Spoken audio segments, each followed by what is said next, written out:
You want answers? I think I'm entitled. You want answers? I want the truth! You can't handle the truth!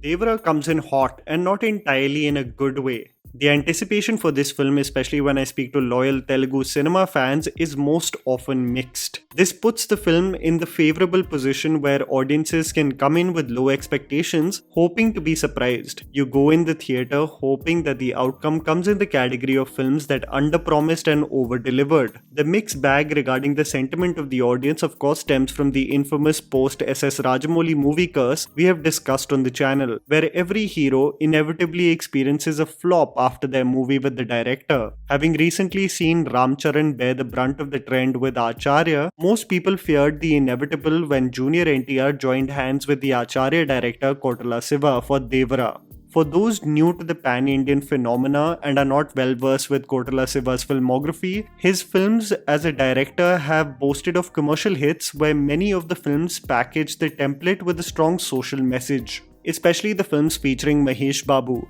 But personally, I must say Mirchi is probably my favourite from his filmography with Prabhas. As Siva collaborates with Junior NTR for the second time with Devara, a hugely ambitious project, the premise is set probably 2 decades after India's independence, the 70s all the way up to the early 90s, and presents the tale about the duo of Devara and Bhera, played by Junior NTR and Saif Ali Khan respectively, who embark upon a violent journey hand in hand along the perilous sea, looting mainly cargo ships without paying heed to what purpose they might be carrying out such acts for. As moral dilemma does creep in, what becomes the core of this story is the animosity and conflict that arises in the friendship between Devara and Bhera with their growing influence, riches and power. How the story unfolds further when Devara's son, Vara, also played by Junior NTR, becomes an adult, being diametrically opposite in demeanor and personality compared to his father, and learns about what may have transpired in the friends turned foe saga forms the basic premise of Devara. Here's me telling you the good and bad aspects of the film so that you guys can ultimately decide whether to watch it in theatres or not. Anirudh is a saving grace. I was not really a fan of the score utilized in the film's marketing snippets, thinking that Anirudh is not really packing the punch in the money shots dispersed throughout the trailer, but after coming out of the film, I realized that it's all due to the underwhelming trailer cut rather than being reflective of the work Anirudh has done for the film, because trust me, he elevates even moments that are rather mundane from a staging and editing point of view. The promotional hits Chutta Male and Dawoodi Wadi have become extremely popular and have no place in the screenplay. Chutta Male does make an appearance but seems completely out of place. The score composed by Anirudh adds the much needed zeal and energy to the otherwise substandard plot in several sequences, including the cargo ship raid as the village folk ambush it with meticulous detail like a parkour scene, the duel between Junior NTR and Saif for the crown of weapons, and the interval block beat sequence. I absolutely loved the puja dance sequence and how Junior NTR just channelizes so much energy with his performance, an actor with an undeniable star presence who can only do so much in elevating an extravagant yes but mediocre product. Speaking of which,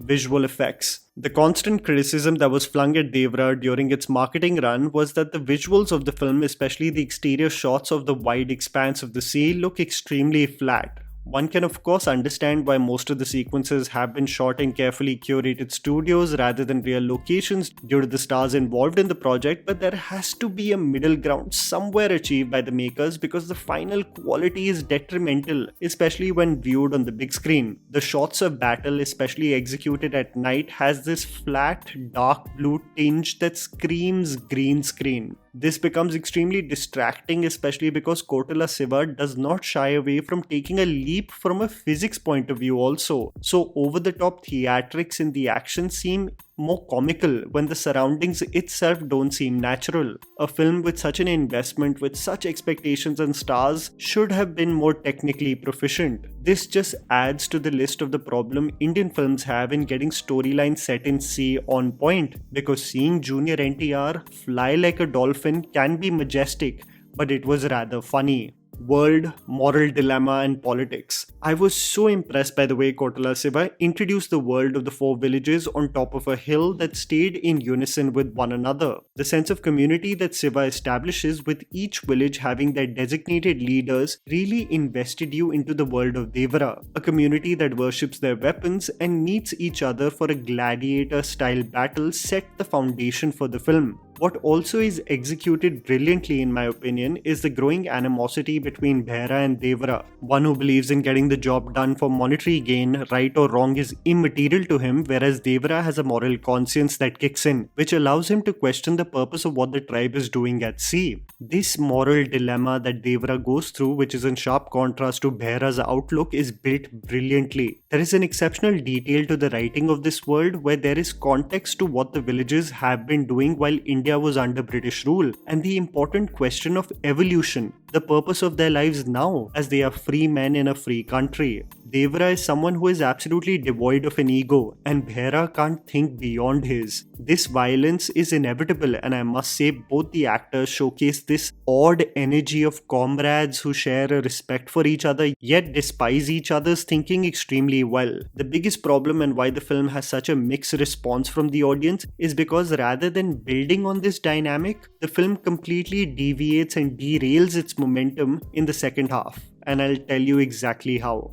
Flat screenplay and the role of women. Kortala Siva employs the most outdated method to tell this story, which is honestly getting tiring with respect to the commercial template, and that is to get Prakash Raj to literally just narrate us the story. This takes place in chronological order, and the screenplay is designed in such a verbose fashion, which means that characters will almost announce what they are about to do and how they will do it, leaving no room for genuine twists and dramatic moments. Either you see it from a mile away, or the characters will tell you what they are planning to do in the next scene. While the flat screenplay is still passable in the first half, it's the deviation with Vara's character in the second half that truly disengages you. Janhvi as Tanga is extremely inconsequential to the larger plot. It becomes clear when you see the film that she's been mostly utilized for the marketing of the film with its music and choreography. Chuttamale has no business being in the film. One could argue this about her character too. The only silver lining regarding the 20 minutes or so that she features in the film is that they flip the script with her character regarding courting romantic partners. So often you see men ogling at women and never taking consent seriously in commercial Telugu cinema, but here it's the woman checking the hero out, looking out for a strong romantic partner and making her intentions very clear to the otherwise shy hero, which I thought was an inventive touch to a otherwise done to death trope.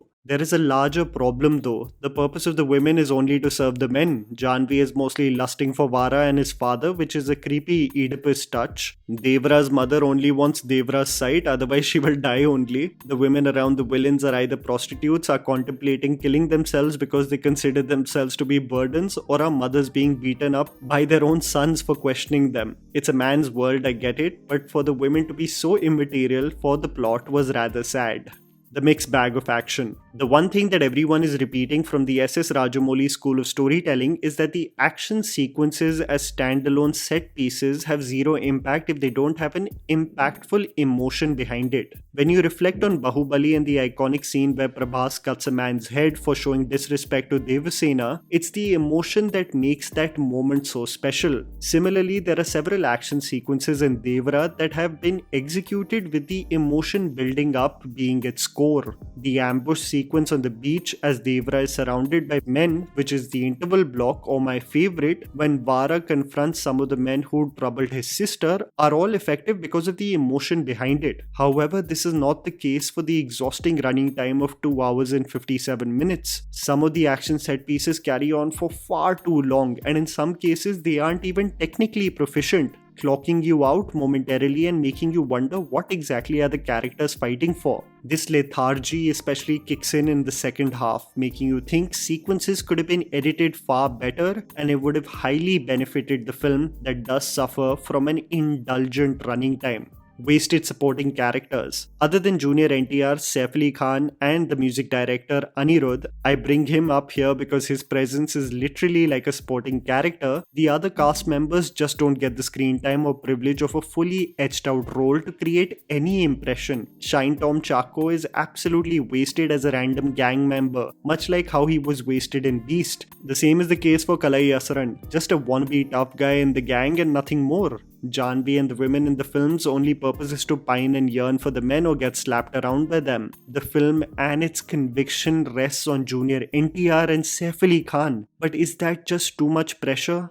So let's discuss it. The duel and the overkill cliffhanger. I must say that Saif Ali Khan puts his best foot forward with respect to the material handed to him. You see the simmering anger build up within him. The absolute disgust on the revered status of Devara among the four villages.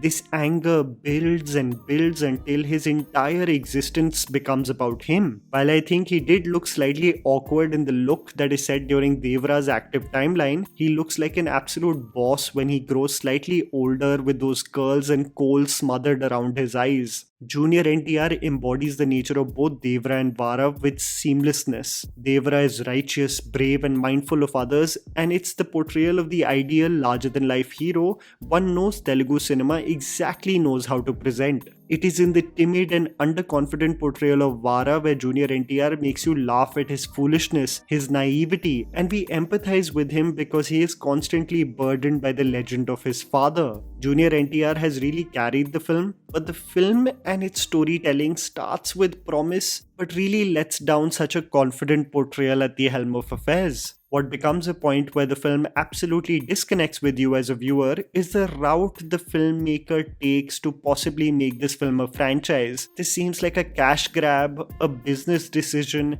rather than a creative one. This is what Junior NTR kept on referencing as the point on reading the script where the jaws of the audience will drop, but honestly, it did not really go down that way. This is Devara Part 1, so I'm obviously not giving any spoilers because the movie is named that, obviously leaving for more to be desired ahead. However, the cliffhanger or the final punch seems very forced if you ask me personally. The film and its tale actually seemed complete and reaches a form of closure if you think about it. But the twist and the forced cliffhanger will give the impression of a bastard child of what already a popular Telugu franchise did so well. Devara with its cliffhanger just seemed like a half-assed imitation than a genuine attempt at world building, making it a mixed bag for me in its entirety, which may do admirable business I believe, but in no way will be that knockout film to break the curse for Junior NTR post RRR. And that was the video guys. Write down in the comments below what you thought about Devara. Please don't forget to follow me on Instagram, the handle's right in front of you. Follow me at JammyPants4. Also please support us by smashing the like button and subscribing to our channel for weekly content ahead. Thank you for watching.